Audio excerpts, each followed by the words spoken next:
goes, there is also misery. It's no mystery. And you and I, we got history. Yeah.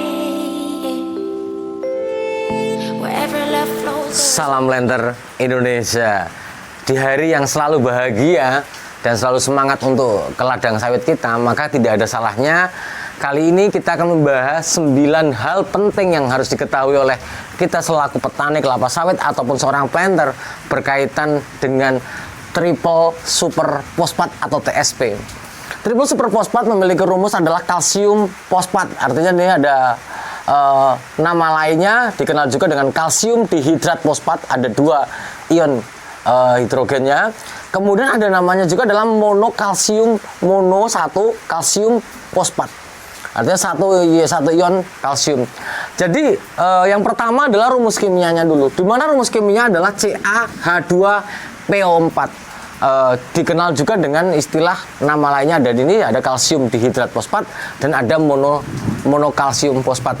Kemudian kadarnya, kita cerita kadarnya adalah bahwa memiliki kadar adalah 44% sampai 46% P2O5. Walaupun secara teoritis itu sampai 56% P2O5. Angka yang cukup besar pupuk tunggal di mana mengandung sampai 44 sampai 46% P2O5 yang secara teoritis hampir mencapai 56, tapi jarang yang sampai mencapai 56%. Sekali lagi P2O5. Angka ini jauh lebih tinggi dibandingkan SP36 yang cuma 36% P2O5. Kemudian yang ketiga, di dalam sistem pembuatan TSP maka terbuat dari rock fosfat atau fluorapatit yang dilakukan dengan sistem pengasaman di pabriknya.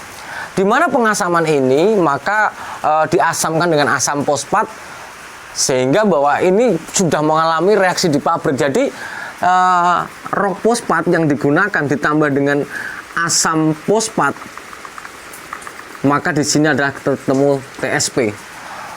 Di mana bahwa sini sudah mengalami pabrikasi karena memang fosfat untuk mendapatkan sebuah percepatan di dalam penggunaan di lapangan supaya cepat tersedia, maka harus ada asamnya. Diasamkan dulu supaya dia tersedia untuk kelapa sawit nanti kita, untuk kebutuhan kelapa sawit kita. Kemudian fungsinya, pertama, fungsi dari TSP sendiri adalah untuk merangsang perkembangan akar. Selain untuk merangsang perkembangan akar, maka dia akan berpengaruh terhadap kekuatan batang, kekuatan menopang batang. Kekurangan fosfat untuk tanaman kelapa sawit akan menimbulkan, kemarin sudah saya sampaikan, batangnya kok meliuk-liuk, itu enggak lurus ataupun besar lurus gitu enggak, tapi meliuk-liuk karena memang fosfat berpengaruh terhadap pembentukan asam nukleat sebagai jalur lain-lainnya.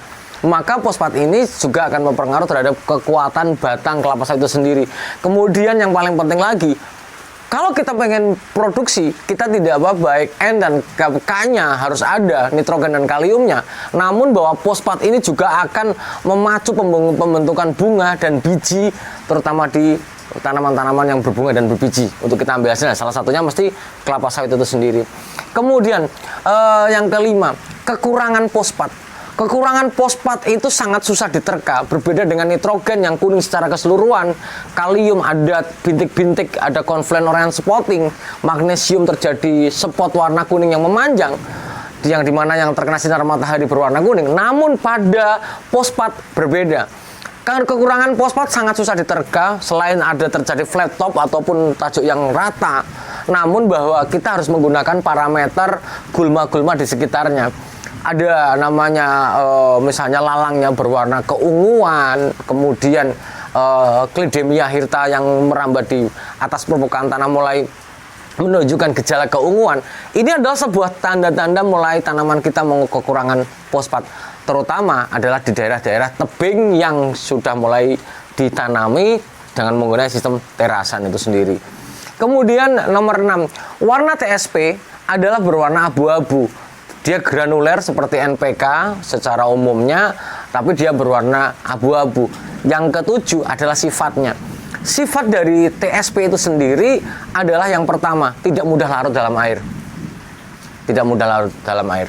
Kemudian sifat yang kedua adalah bahwa dia memiliki higroskopis yang tinggi, yang rendah, artinya atau tidak higroskopis. Artinya begitu kita buka dengan bersentuhan dengan udara bebas, maka tidak bereaksi. Beda dengan urea ataupun KCl ataupun misalnya dengan NPK yang nanti lama-lama bahwa pupuknya akan berair. Pada TSP tidak terjadi karena memang tidak memiliki sifat higroskopit. Dan yang ketiga sifatnya adalah lambat tersedia.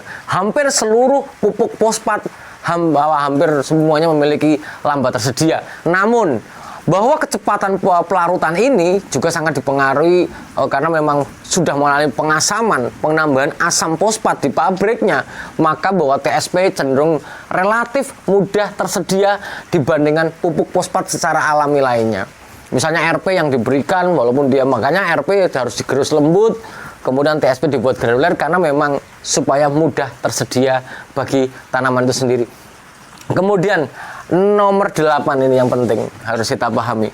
Berdasarkan rumus ini, selain mengandung gugus fosfat, asam fosfit, maka bahwa dia mengandung kalsium juga. Maka ada unsur sampingnya.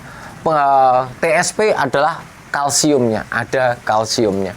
Itu adalah sifat yang ke-8. Dan yang terakhir nomor 9 adalah bahwa kekurangan fosfat ini akan menimbulkan gejala pada tanaman, salah satunya adalah kerdil. Jika kita menanam di gambut kerdil, apakah sudah pernah di fosfat? Belum. Kemudian kalau kita di lereng, dia mengandung sudah diberi fosfat. Karena dan ini akan berpengaruh terhadap warna hijau daun yang terlalu tua, juga berpengaruh terhadap ketika dia melambangkan kekurangan fosfat. Dan yang paling yang menjadi parameter kita adalah bahwa kekurangan fosfat itu sangat susah diterka. Maka pahami penggunaan TSP, jangan sampai kekurangan fosfor pada tanaman kelapa sawit kita. Kekurangan fosfor pada tanaman kelapa sawit kita itu akan berefek banyak. Itu baik kerdil lah, kemudian batangnya meliuk-liuk, artinya bahwa tidak langsam tingginya, kok dia nanti kayak botol. Itu salah satu kekurangan fosfat.